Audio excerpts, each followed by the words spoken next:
All right, NYB community, we're here. Episode number 245 of the Minding Your Business podcast, entrepreneurship, real estate, trending news. There's no business still like minding your own.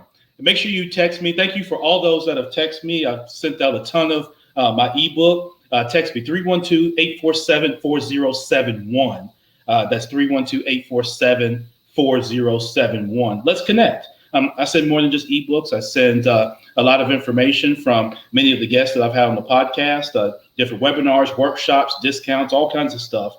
I send out even some motivational quotes for you to help you get through your day and your week. And so make sure you do that and connect with me. And you can always connect with me at champronbrooks.com. Hope your day has been marvelous. And I'm excited about today's guest, man. Ari Rastegar joins us. He's the founder and CEO of Rastegar Property Company, based in Austin, Texas. I mean, now we've talked about real estate a lot, of course, on this podcast, but man, these folks, man, they're doing it big time, man. And, they've done business here where I'm at. I'm based here in Memphis, but headquartered in Austin.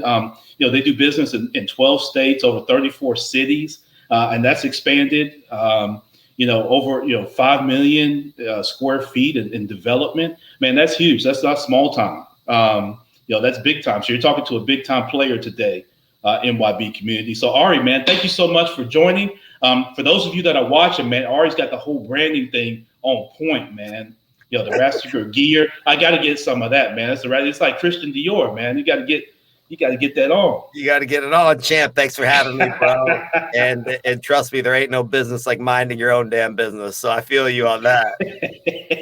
No doubt, man. That's the slogan. That's what we go with, man. All love, bro. I love the show, and I'm glad to be here, and look forward to adding some value to our listeners today, bro. Yep, absolutely, man. And so let's jump right into it, Ari, man. Let's for yourself, man. Sure. How do you get to be, Ari Rastegar, man? How do you get to be where you've got this company and you got your team's been tremendous in working with them. I mean, their communication is top notch. And getting all this set up. So definitely thanks to them. I know you treat them great, but they're tremendous folks. They treat me better, man. I'll tell you, look, Steve Jobs used to say, we don't hire smart people to tell them what to do. We hire smart people to tell us what to do, Right. and we have a squad of just, unbelievably talented people. And in business, Jeff Bezos kind of differentiates. There's people that are mercenaries in business, and then there's missionaries. Right. And we're on a mission. Like we have an approach, that transcends just making money. I'm not a money worshiper, man. Like, my dad was an Iranian immigrant. We came from nothing, bro. I literally used a $3,000 loan from my buddy's dad in law school and my scholarship money to start this company. And now we're well into the 9 figures. Once we develop everything that we own, we're in the billions. We just launched a $200 million REIT in the broker-dealer network. Our investors are public pension funds, family offices, insurance companies, obviously high net worth individuals. But, I delivered pizzas through college. Yeah. I flipped burgers in high school, literally. And I had a speech impediment so bad that I literally had a stutter and a lisp with 7 years of speech therapy. And, what I tell people is, man, if a nobody kid like me can do it, I assure you, all are more talented, more capable than I ever was. The only difference was, I saw, so my wife, who works in the company also, and my sister-in-law is an executive in the company, and we keep it in the family. But she was Johnny Depp's executive flight attendant and kind of set personal assistant for many years. And actually, when we met, she was working for Johnny, who's the sweetest, kindest man in the world. Wow. I don't want to get into some of that nonsense y'all have seen, but I assure you that man is an angel of a human being. And tremendous guy. My wife tells me highest level of respect for him. But him and Will Smith, from what I heard, were pretty good buddies. And they asked Will Smith one day, how did you become the highest paid actor in the world? Because at one point, Will Smith had it, right? He had it. Yeah. And I mean, he's still super relevant, very deep spiritual guy, but he was the rock of that. Yeah. Right? Oh, without question. He was the biggest. A-list. Yeah. In our Absolutely. era, you and I are probably closer, and I'm a little older than you, but we were. Yeah, I'm 40, so I'm not sure where you fall into that, but I just I'm hit the 40 oldest last week. millennial. I'm 38 years old, so so I got you by 2 years. Hey. Yeah, so whatever, I don't count chronological age. Mine is a function of age over mind over matter. If you don't mind, there you go. There you go. I like that. So they asked Will, how did you do this? Like, how did you become the highest paid actor in the world? Like, I mean, you're from like nowhere land in Philly. Like, obviously the Fresh Prince did well, but I mean, making music. I mean, like the guy just transcended all these different avenues, like multi-talented. He's like, well, I'll tell you, and I'm butchering the quote a little bit, but you'll get the point. Yeah. Basically, he said, I'm not the best looking guy. I'm not the best actor, but I'll tell you what, if you and I get on a treadmill side by side, either you're getting off first or I'm going to die. Right. And that's the approach that I've taken, is just good old fashioned hard work, but, I went the traditional route. I was an English major, went to law school because my father basically, I have an Iranian father that values education above everything. It's very cultural. So he wanted me to be an attorney, but I found a loophole. He didn't say I couldn't start my company while I was in law school. Right. So I did that. And then from there, we just grew. I went to Wall Street, worked for some of the biggest names in the world for about 5 years, and thought that we could find a better way, a better way to serve our tenants and a better way to serve our clients, and, do things with more of a win-win conscious capitalist approach. And being an Austin native, born and raised in Austin, I got lucky. I mean, we bought a bunch of great real estate, obviously. Then, look, it's, what is it? The harder I work, the luckier I get, and then all of a sudden Austin, became the center of the universe for real estate, the new Palo Alto. You have Tesla, Oracle, Facebook, Google, Amazon, Apple, you name it. And all of a sudden, all the stuff that I do everything for my kids, right? I mean, so I have 3 beautiful kids, 1, 5, and 8. And so I thought, okay, I'll buy all these great apartments, this land, we'll do these developments, and down the road, it'll be worth a bunch of money. It'll be for my kids. And then all of a sudden my 10-year plan became a 6-month plan. Now we have 7 development sites coming out of the ground, millions of square feet, 1,500 homes, 900 multi-units, the first kind of post-COVID office building ever built in the United States, that with windows that open, HEPA UV filters, touchless entry, just being at the spearhead of what the world's going to look like on a post-COVID standard. 500,000 feet of industrial next to Tesla. But we've been gunning, but we love what we do, man. Like, this is my life. This is what I was born to do. Man, that's tremendous, Ari. And so you mentioned kind of starting with that $3,000 kind of loan, right? Well, I mean, I guess, for a lot of people listening to this are pretty young in their entrepreneurial walk, right? Trying to fathom like how you took that and got to where you are today. And you had the tremendous work ethic, right? I mean, you were in school, you were working. When you're not look, I'm not the smartest guy, like I said, but I've always been a huge reader. And for everybody listening, man, forget about the accolades, forget about the title, the degree. If you get on YouTube, man, or podcasts like this, if you want to learn it, it's free. Like, we didn't have that growing up. Like, if you didn't go to college and have we didn't have the accessibility. Like, Facebook didn't come out realistically until my first year of law school. Yeah. Meaning, like, for the high school kids out there, the young, Gen Z kids, the millennials, like, if y'all want to learn, man, you get off your ass and get on YouTube. You can literally take classes at MIT with the greatest professors in the world for free. Right. Just right there. It's just right there. So you have to just pick, and pick up a book, man. Like, go pick up Think and Grow Rich by Napoleon Hill. Write down your goals, figure out where you're going to go, and stop listening to all the haters. Stop listening to the negativity. Block that shit out and fucking go. Just there you go. And that's what I did. Like, was it scary? You're damn right it was scary. Yeah. But I had a feeling in my gut and I believe in providence. I believe that, we all have, these gifts, whatever you believe in, whatever religion, like none of that matters to me. I'm, my kids are the United Nations. My wife is half Guatemalan, half Spanish. I'm half German, half Iranian. This is the human nature. Like whatever you believe in something bigger than you. The bigger the problem you solve, the bigger business you're going to solve. But you have to take it out of you. Like you have to become obsessed with doing something that's going to help someone, whatever that is. And when you do that, good things happen. It's really not that difficult to understand. It's simple, but it's not easy. And people think simplicity means easy. That's bullshit. Like it's simple, but it takes work. Right, exactly. You got to grind and you got to make sacrifices and you have to, make sure your health is in good order. You have to find a moment of silence. Like if you look stuff up about me, I'm big into meditation. I'm big into health. I'm big into, you know what I'm saying? Like I'm my empire. Like I built this dude. Yeah. Like I took a hammer and I'm like a piece of marble that was like a nothing, like a throwaway. And I took a hammer and a nail and I went like this and literally carved this dude, whatever it is, good, bad, or indifferent, out of a blank piece of marble that should have been thrown in the garbage can. Right.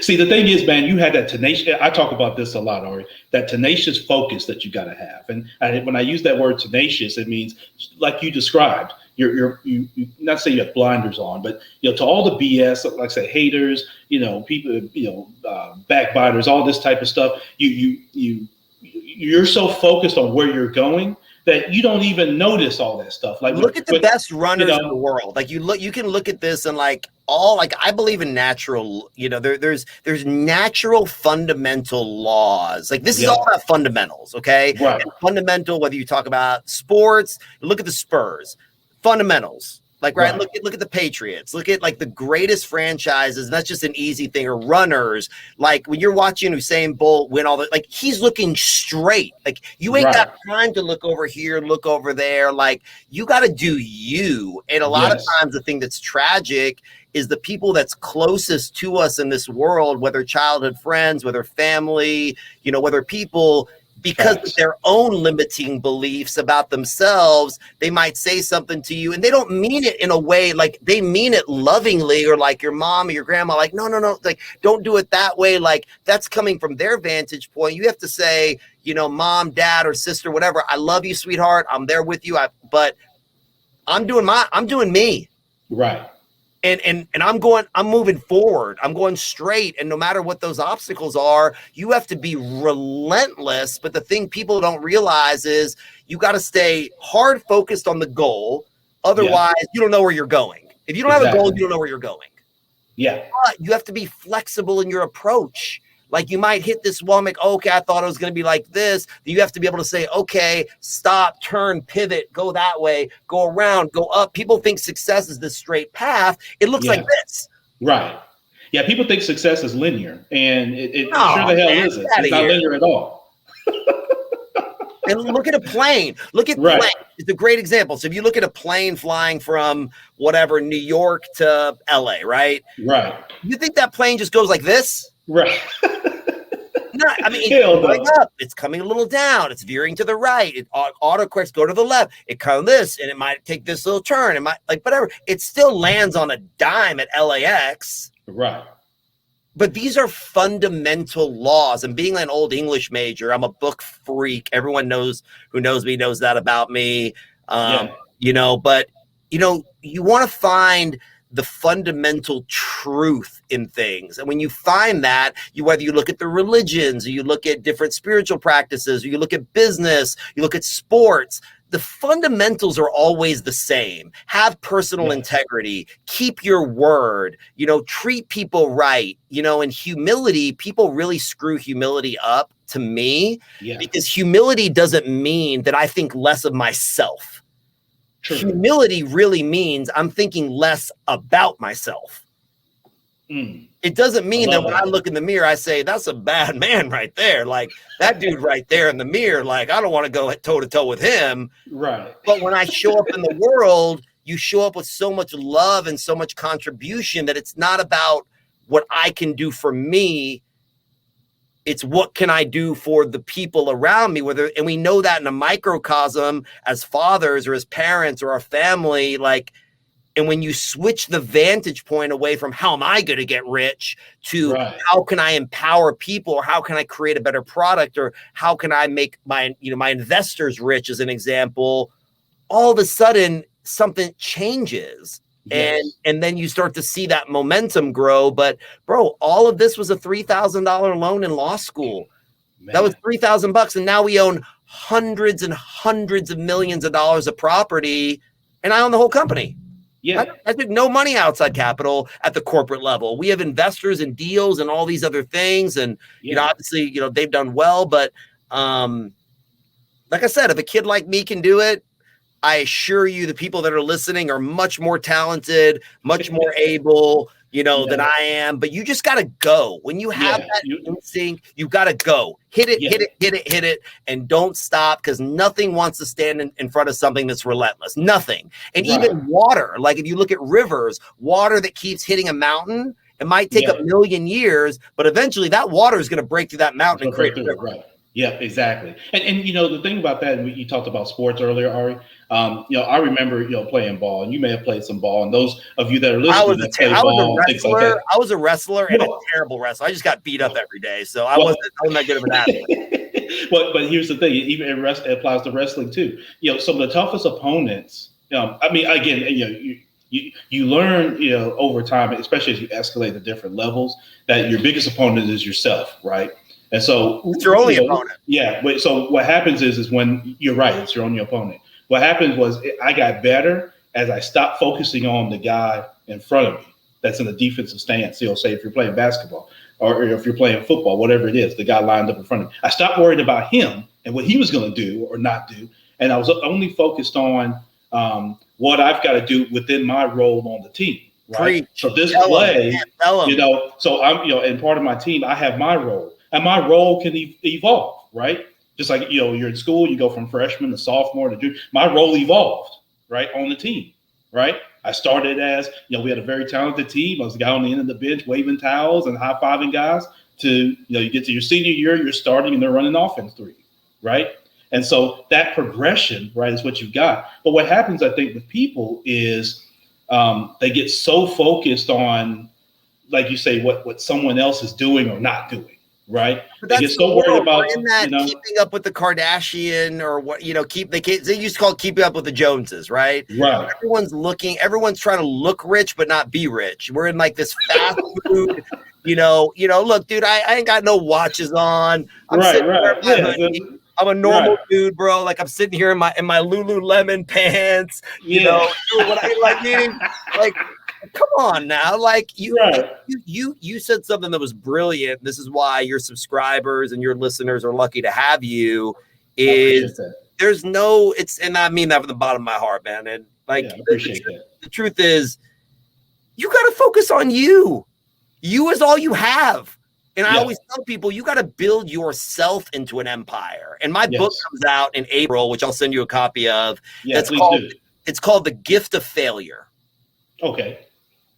And so, and failing forward and having introspection into, why didn't that work? Like, what can I learn from that? And Napoleon Hill, who wrote Think and Grow Rich, is one of my favorite books of all time. I recommend it to everybody that's listening.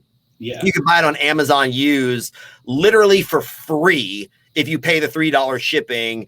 And whatever you've ever wanted is inside that little book that this man wrote by studying Andrew Carnegie, John D. Rockefeller, Henry Ford, and found the similarities between what they did and wrote this treatise. It's like a study manual. It's not like a light read. Whatever, but it comes back down to you have to take full responsibility. This whole victim mentality of why is this happening to me? Like, until you own it the way you said, of saying, I'm not worried about what you're going to do in front of me. Like, people always get on me for not spending much time with real estate people. And I'm like, look, I peep your game, bro, but I don't really, not to say I don't care what you're doing because I'm doing the research. I'm a data freak, but I'm running my route. Like I got a plan, and I'm not always right. I'm not a magician. I'm a risk manager. So I'm running my route. I'm not looking over here. And when you're going 300 miles an hour, in a race car at F1, if you turn this way left, you might hit the wall and die. Right. Exactly. Very true. You know what I'm saying? True. But you have to take full responsibility, and you can't be like, oh, my circumstance, oh, my this, oh, my that. I grew up this way. And it's not about resources. It's about resourcefulness. Everybody needs to get that deep in their head. It ain't about resources. Oh, if I had more money, that is complete bullshit. It's about being more resourceful, not resources. Be resourceful. That's rich. Try to keep it 100 with them. That's how it is. That's how it is.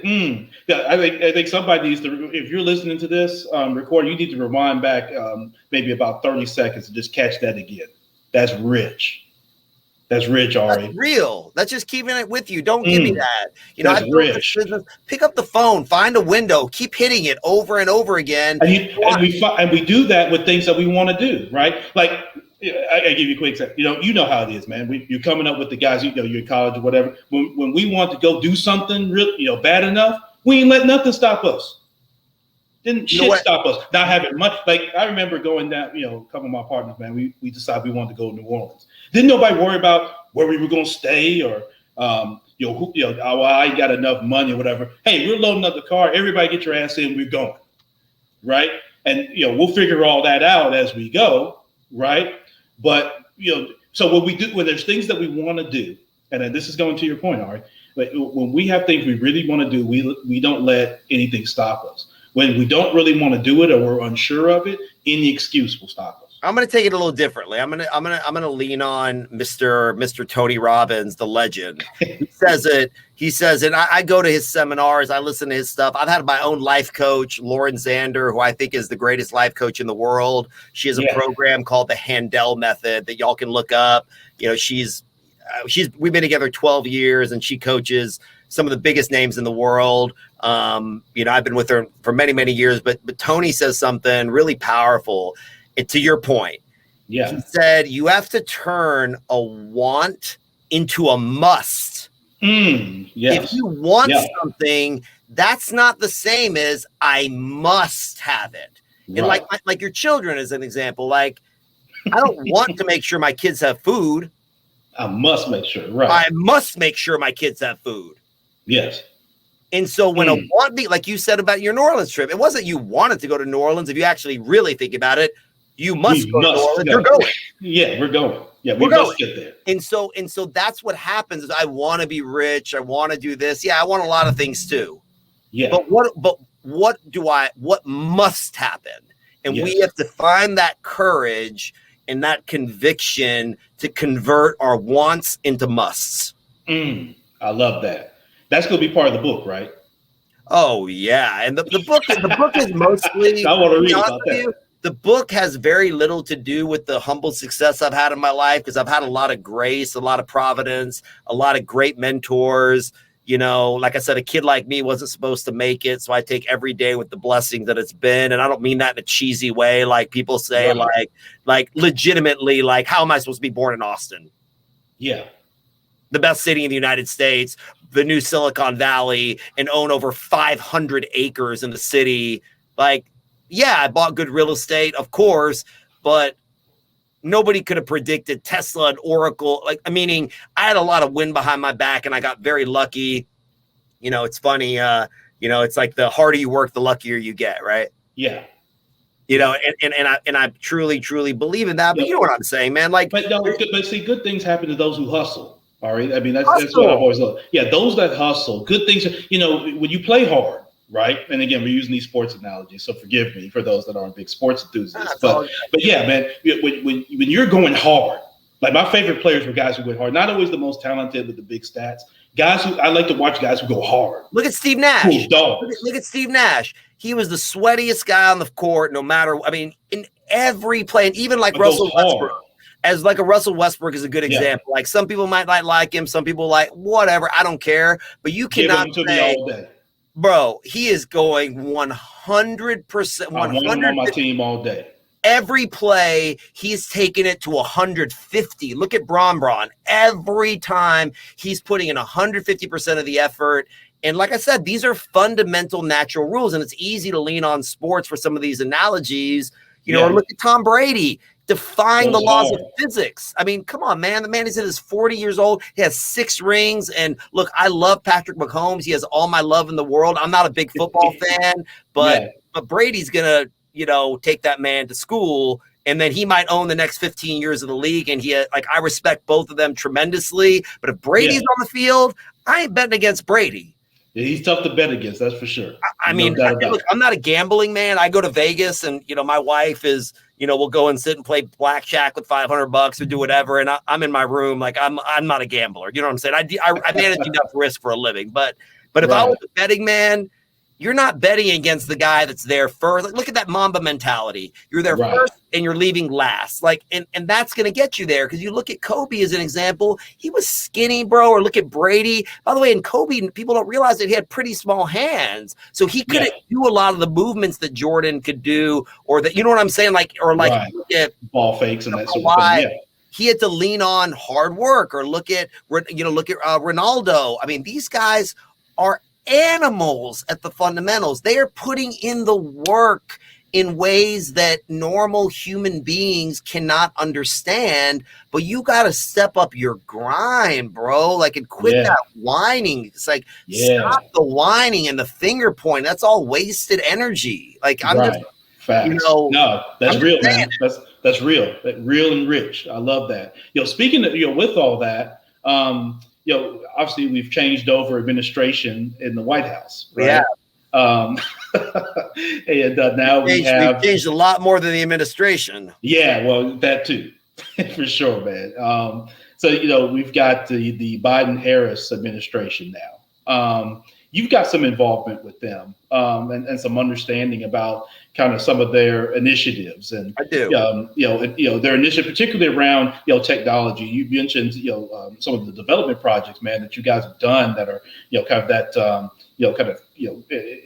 COVID resistant and efficient for going forward, which I think is tremendous innovation. Can you talk about that, man? Just kind of your thoughts on the Biden ticket, and what effect they can have from a policy standpoint on these type of projects to continue to push our country forward. Well, look, I have to say, look, as an attorney, you and doctors do this with the Hippocratic Oath. Attorneys do the same. I love and respect the office of the presidency, no matter what, right? And they have all my hopes and dreams on the side of history, having the first, female, and not to mention African-American vice president. I mean, wow. What just an enormous accomplishment. Because there's sometimes when politics, like President Obama as an example, I voted for him the first time, but I didn't agree with all of his politics. I have all the respect in the world for the man. He's unbelievable, amazing orator, amazing human being, amazing father. Can't say enough more dignified, elegant. I just didn't agree with all his politics. But at the beginning, you have to be on the right side of history, right? Because that meant something more than running for president. That's talking about inspiring millions of people around the world, talking about all these other things. And so do I agree with everything that Biden's doing? No. Do I agree with everything that the last guy was doing? No. But I also don't agree with everything that anybody does. Right. I was going to say. That'll be the case with everybody. But that doesn't mean that I don't like you. And I think we've come to a place in this country, unfortunately, where disagreement means we don't like each other. Right. And that's a sad state of affairs that I think was proliferated by some of the bad stuff done in the past 4 years. And look, there was a lot of good stuff done, a lot of bad stuff. I don't want to get into any of that. I don't get into politics. Yeah. I tell people, look, I'm not a Democrat. I'm not a Republican. I'm an American. Right. There you go. I'm an American. Yeah. And so first and foremost, President Biden, Vice President Harris, they have all my love and prayers. And the stuff that they're saying, I thought Biden gave one of the most elegant, beautiful inaugural speeches that I've heard in years. The poetry read, the sentiment and the love and the heart value that was there on Inauguration Day. And you got to remember, I'm a born and raised Texas boy. Yeah. Okay. So my politics are usually very fiscally conservative, but on the social side are very liberal in terms of all those other unpopular things, whatever. So I kind of sit in the middle, right, of that, Yeah. that thing. But they have all my love and my prayers. And what I love about what they're trying to do is they have a lot of ambition, getting 200 million vaccines out. That's such a great, ambitious goal. And I think they can do it. I think it's crazy in some regard, but they're crazy enough in the good way to achieve it. They're talking about sustainability. They're talking about, lowering carbon footprints. And these are the things that we need to be thinking about. And I do believe that, that they're going to get a lot of that stuff done. I really do. And focusing on infrastructure, what's embarrassing is if you look at us as the arguably number one first world country, clearly, I don't think anybody in the world would trade a passport for an American passport if they had another one. So whatever they want to talk about us, talk bad about us, you ain't giving up your American passport. Let's just keep it 100. Right. Exactly. Okay. Good, bad, or indifferent. We have our problems. We ain't perfect, but I think everybody would trade for an American passport. Right. Yeah, but, absolutely. But with that said, on an infrastructure standpoint, we're not even in the top 50 of good infrastructure as a country. And so the fact that they're focusing on infrastructure, I love it. That's we have energy grids that are in the 80 years old, cybersecurity risk that they're focused on, bringing more wind, bringing more solar, lowering those carbon footprints, but in the right way. And there's a way to do it politically that looks like, like you're trying to put on a show, but I feel like they have such great intention and they've seen the divisiveness that occurred and, certainly culminated and came to a head in the 3 or 4 months before the presidency was passed, which is just disgusting. I mean, there's no other word for it than disgusting. Yeah. I think they're going to be a great healing force, in that regard. And we need a lot of heart value. We need unity. We need to realign with our allies. We need to treat this, this thing as a global issue and we're a global community now. Like with the internet and those things, it's global. And I think that as dignitaries and as diplomats and as elegant human beings as they are, they're going to do good work. They're going to do good work, and they have my love and they have my prayers. And as a developer, like I said, sustainability and infrastructure, focusing on those two things, I'm the happiest guy you can meet. Do that stuff. I love it. It's great. Yeah. Awesome.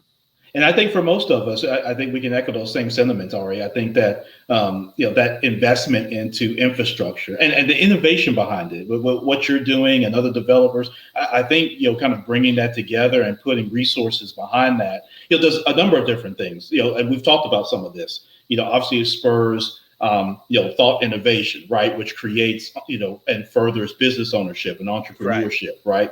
And we all know the positive effects that has, obviously, on the world and on our economy. And then the job creation that has, that can kind of spur that, that process even to entrepreneurship for many people, that, they're able to work in an organization, find problems that can be solved, and then develop even their own company or kind of sub companies within that. I think the internet will help spur that knowledge base. No, you nailed it. And the thing that we have to think about is like history. Mark Twain used to say that, history doesn't repeat itself, but it sure does rhyme. Yeah. So if you look back at World War II as an example, and I'm a history, I'm a nerd when it comes to this stuff. Put aside the calamity and all the horrific things that we know about World War II, right? Like, let's put that aside. We know what those things are, and they're despicable beyond belief. We know that. Let's put that over here. The innovation that came out of World War II. Oh, come on, changed the world. And the reason, but here's the reason. Necessity is what creates innovation. Yes. And that goes back to what you were saying, goes back to it has to be a must. It's a must. And so we created a vaccine we came together as a globe. This is the fastest vaccine that's ever been created in human history. And by the way, if you look at the early tests, has some of the lowest levels of malfunction and defects. So meaning that was necessity. That was at the truest sense and the best way sense There was a need, there was a necessity for innovation. The world came together and we created it. And I think there's so many other avenues right now that are necessitating that innovation with great entrepreneurship. You know, we're watching it change, even the social media landscape, and with the advent of Clubhouse, the phenomenon of Clubhouse, you know, bringing people together where they can actually talk in real time, bringing back the human element, you know, but these are, you know, this is what I'm looking forward to. This is the next 10 years that I'm looking forward to. And I believe that the next 10 years will be a better world for my children. I truly believe that. And I think the data points to that. Are we at a place and an inflection point? Have we seen calamity? But as a country, historically, and as a world, we come out of calamity stronger. And that's not just me trying to be, you know, like woo-woo. We really do. Yeah. We see calamity. And we come out of something greater. We go through women's suffrage. We go through the Civil War. We go through any of these American huge historical events that blood was shed, people died, horrific things happened. But look at the beauty that transpired afterwards. Do we still have work to do? You're fucking right, we do. Yeah. But, you know, you gotta take it in steps and take a moment to say, look, we're not perfect. Perfect is God or nature or, you know, something. Not me. I ain't perfect. I'm going for excellent. I'm trying. I want excellence, not perfection. Right. And so I got to believe that with this administration and, you know, with the advent of these changes, the new vaccine, entrepreneurship, there's never been more entrepreneurs in the world than there are today. Yeah, absolutely. And to me, that's beautiful. And we go through this pruning is what I call that. I love that. We go through a pruning where from a pruning standpoint, you know, just like with any plant or anything like that, it facilitates growth, right? So you prune it, which means you're cutting off dead limbs, right? You're cutting off limbs that don't produce fruit. So more can grow. So more can grow. And what is growing grows healthier, right? And even faster. So that's what, you know, life tends to take us through individually and, you know, as a collective, we go through this pruning process every now and then. Pruning's not easy, right? If that plant is tall, right, and say, ouch, right, it cuts you. It cuts you. Pruning literally means you cut something off. Exactly. Right, which is not easy to go through, right? And so, you know, that we have that done for us as individuals. You talked about having a life coach, Ari, man. You know, we go through that as individuals. We go that as families. We go through that collectively, right? And we tend to always come out better on the other side because now fruit is growing on vines and on limbs that maybe wasn't before, or the fruit that was growing that might have been mediocre or is maybe now healthier. Right, but you know what? We don't prune, Ari. We don't prune anything that's shown the capacity to grow. Wow. Right. So think about a plant that's not doing a damn thing. What do we do with it? We pluck that up. We only prune plants, trees, whatever it is. We prune things that are already growing to take it to the next level. Right. A dead ass tree. What do you do with that? You know, you don't prune. Throw it away. Move on. Yeah. Think about if you came by my house and I'm outside pruning dead trees. How crazy do I look? Right? I look dumb as hell. Like, what the hell is he doing? Yeah, he's pruning a tree that's dead? No, you pluck that, right? That's firewood, right? What you prune is when it shows the capacity to grow, but it's got limbs or whatever that aren't performing, you prune those so that it improves. More limbs grow, they produce fruit. So that's what we got to get to. Something you mentioned about Clubhouse, which I love. Last night, Elon Musk had a room that was maxed out. I saw 5,000. There must have been 50 overflow rooms. I actually got into the main room with Elon because I wasn't on stage or anything like that, but I was in the audience. He talked about even more ambitious than the 200 million vaccines. Ari, he talked about Johnson & Johnson being prepared to put out up to 900 million doses of this vaccine. That was real. He spoke of that like it was real.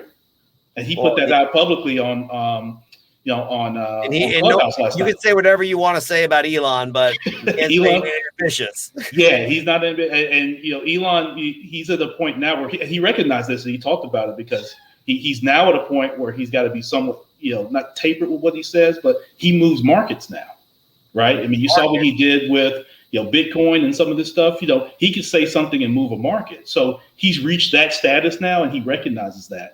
But, so when you talk about these things, you talk about the Biden and Harris administration, man, and, kind of being, behind them and being behind the office, right? Being behind the president, and we won't always agree.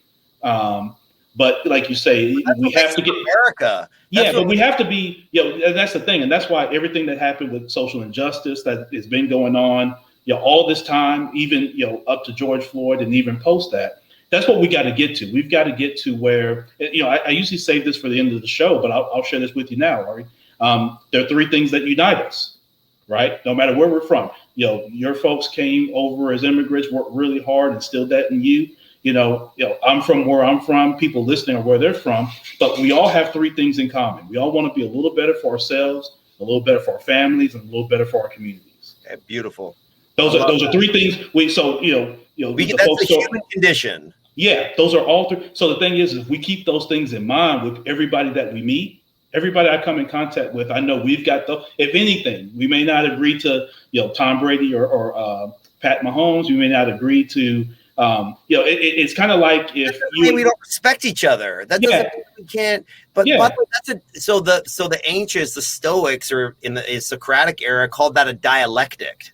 Right. Word for that, where we can sit there and we can have a debate and we can talk about our points. We can talk about the things. And by the way, I'll give you just a little piece of history. And please. The word competition. Okay. If you look at the root word of competition, this is back to me being a nerd, really, really comes from two people. Is a Latin term that meant when two people conspire to make each other better. Yes. A conspiracy to make each other better.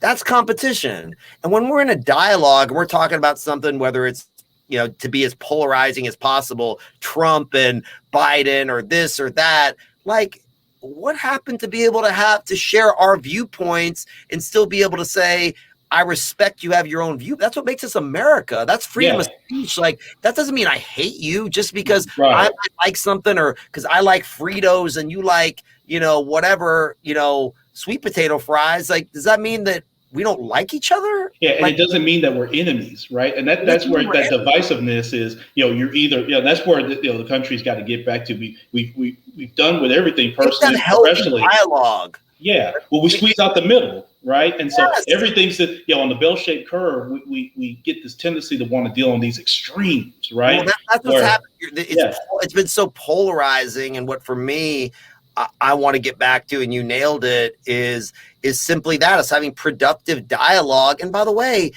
within good disagreement, that's where great, like, I don't want to be right. I want the right answer. Yes. And so if we're sitting here having a discussion and I'm talking to someone that disagrees with everything I said, what did I learn? Right. I didn't learn anything. And I imagine you built your business that way. And so, one of the ways surrounding that myself with people that disagree with me constantly, but they're coming with facts. They're coming with their position. Hey, I think this about this property. I know so-and-so said whatever. I don't think this. No, I agree with him. And then when you're listening to all these different vantage points, something beautiful happens. Like this beautiful dialogue of believable people that respect each other, that are coming with their truth, all create a conglomerate where not everyone was exactly right, but by taking the jewels from each one of those different disagreements, you come up with the best answer. Yes, I love that. And so, and that's the thing, that's what spurs the innovation, right? Because you talked about World War II, right? So you think about, presidents then, you got, Roosevelt, you got Truman, right?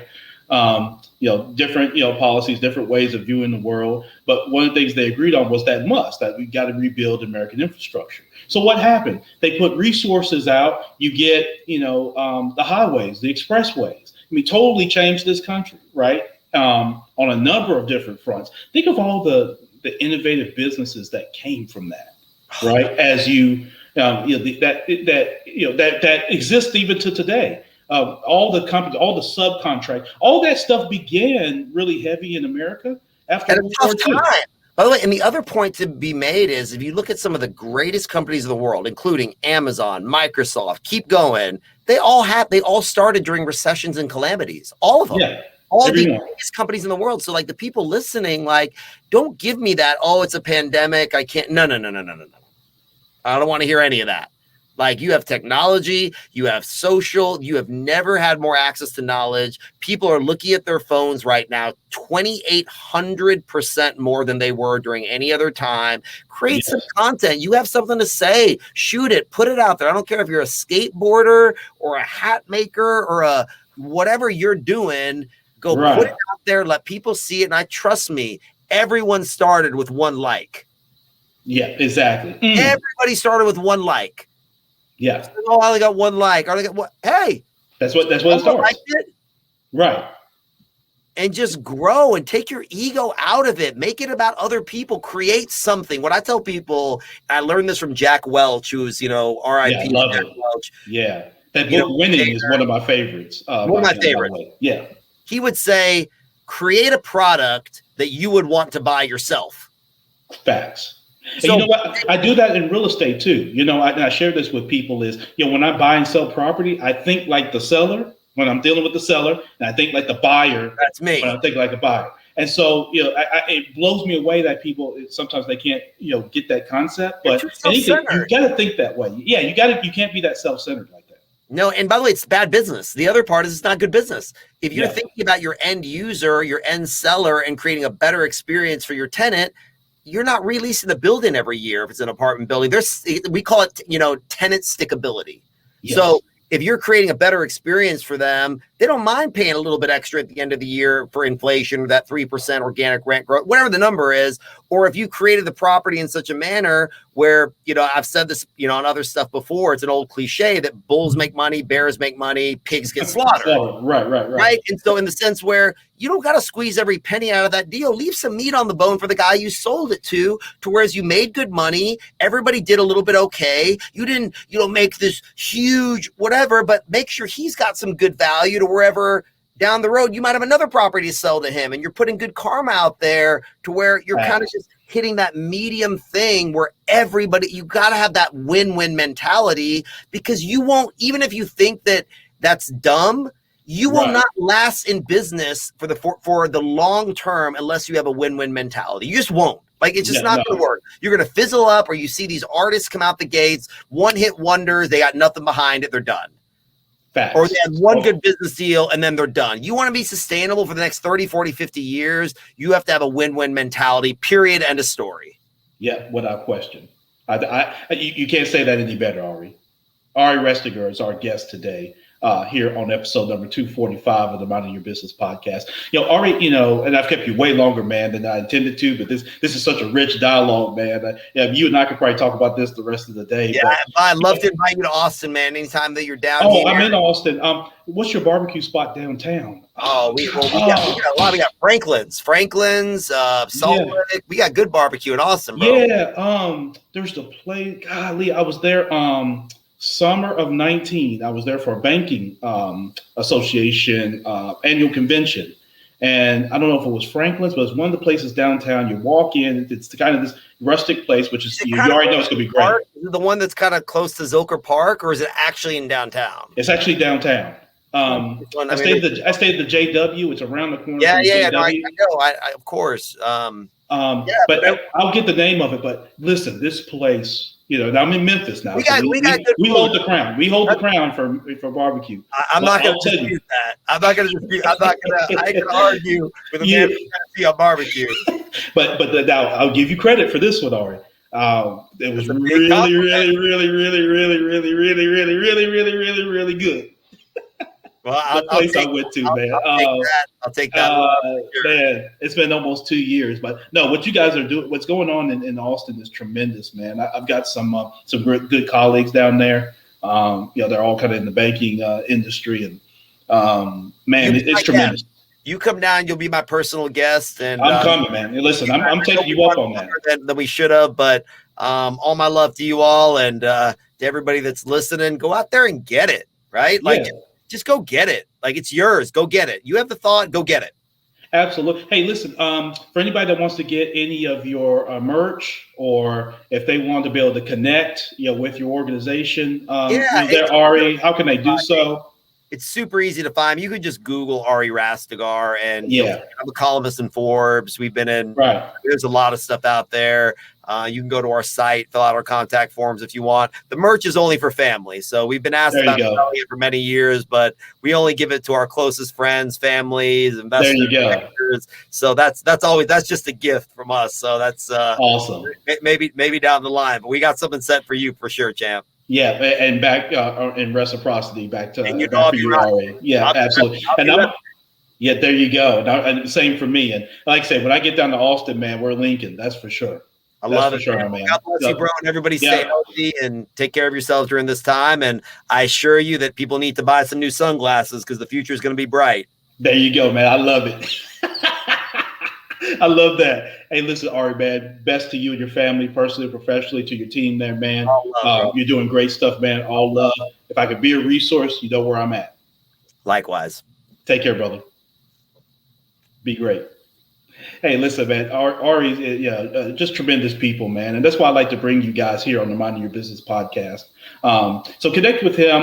You can find him, like you said, Google Ari Rastegar, RastegarProperty.com. That's where you can go learn more about the organization. And if you do happen to connect with them, let them know that you heard him right here on the Minding Your Business podcast.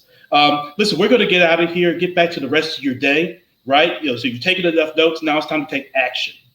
Okay. So whatever, business model that you have, whatever it is, just go take action. Take one thing and go do it. That's it.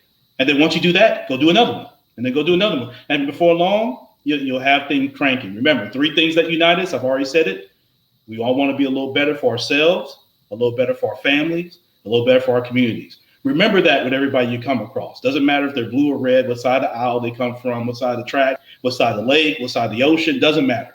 We all want those 3 things in common. Keep that in mind. You'll see a lot of things positive manifest in your life. Champ, we're on the Minding Your Business podcast.